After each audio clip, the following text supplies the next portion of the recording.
So we've all been there, right? The relationship's kind of a mess. It's kind of an emotional roller coaster.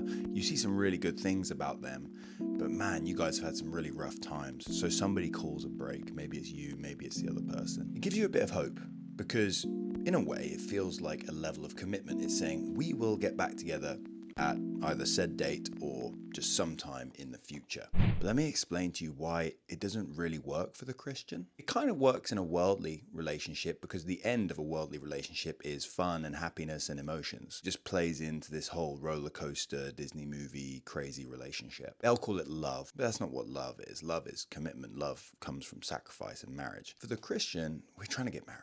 The only reason we date is to get married. There's no other thing you should spend a second doing while you're dating than aiming at marriage. Even if it turns out they're not the one, why would you spend time with them not aiming at marriage? You should aim at marriage, and then when you find out they're not the one, you guys part ways. When you go on a break, this is what you're saying. You're saying that dating is genuinely something. It's genuinely a commitment. And I'm telling you, it's not. The only reason we date nowadays is because we need to collect data. In the old days, you wouldn't date. You would have an arranged marriage because your family loved you and they knew you really well and you grew up with them. And so did Johnny down the road. He grew up with his family and you know him, you know his family are honorable. And the two families would come together and you'd have this beautiful marriage. And there was no mystery. You guys grew up in the same town or village. You both feared the Lord. You both went to the same church or before Jesus synagogue. And there was no danger. But Mia and I had to date for a while because she had to find out if I was a weirdo and I had to find out if she was a weirdo. We needed some time to figure out whether we were who we said we were. So that's why people have to date now. It's not because dating in itself is any level of commitment. This is why I just burst out laughing at promise rings or just these anniversary celebrations for dating. Sometimes it's like 3, 4, 5 years. I'm like, what are you all celebrating? You all are celebrating not being married? Even like when I proposed to Mia, I didn't commit to Mia. Now, in my heart, I was honoring her and committing to her and giving for her. Like I would pay for stuff and but it wasn't a commitment. I hadn't died at the altar for her the same way I did when we got married. That's why it's called a proposal, not a commitment or covenant. When you get married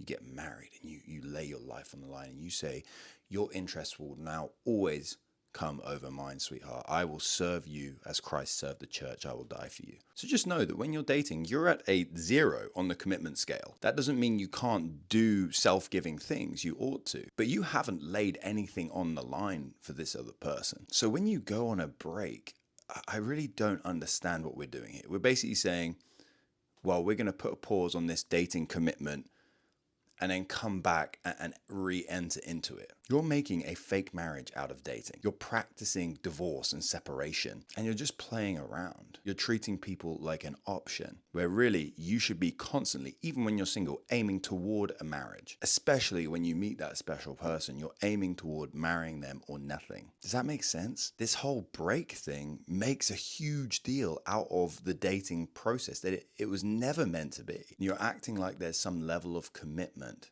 that doesn't actually exist. And that's really problematic because when you enter into a marriage, then you've undermined the deed of commitment and self-sacrifice anyway so much. No, when you're dating, you should ask of nothing but give of yourself the appropriate amount. Obviously not your body, but like if you're a dude, you should be paying for things. If you're a lady, you should be listening, giving attention, just generally being a good sport about tracking toward marriage as your godly boyfriend, who will soon be your godly husband as soon as possible, hopefully, leads you all that way. But I'm telling you, ladies, if he's calling a break, he's playing with this dating thing too much. He's playing with this kind of pleasure with no commitment stage, and that's a problem. Actually, the dating stage should be almost no pleasure, like the pleasure of laughing at a joke together or hanging out with their family or enjoying a meal, right? Stuff like that.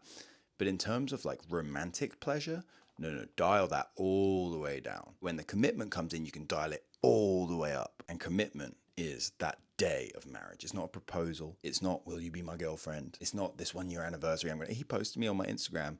Girl, that ain't nothing. If he's calling breaks, he's not tracking toward marriage the way he should be. And if she's calling breaks, she isn't either. You got to find a lady who will really come with you on this journey. And when you say we're tracking towards God, she just says, aye, aye, Captain. She ain't trying to bust this relationship open, maybe look at her other options, or even just pause, see if she even wants marriage, or see how she thinks about you, but also keep you around because in a month I might want to get back with you. No.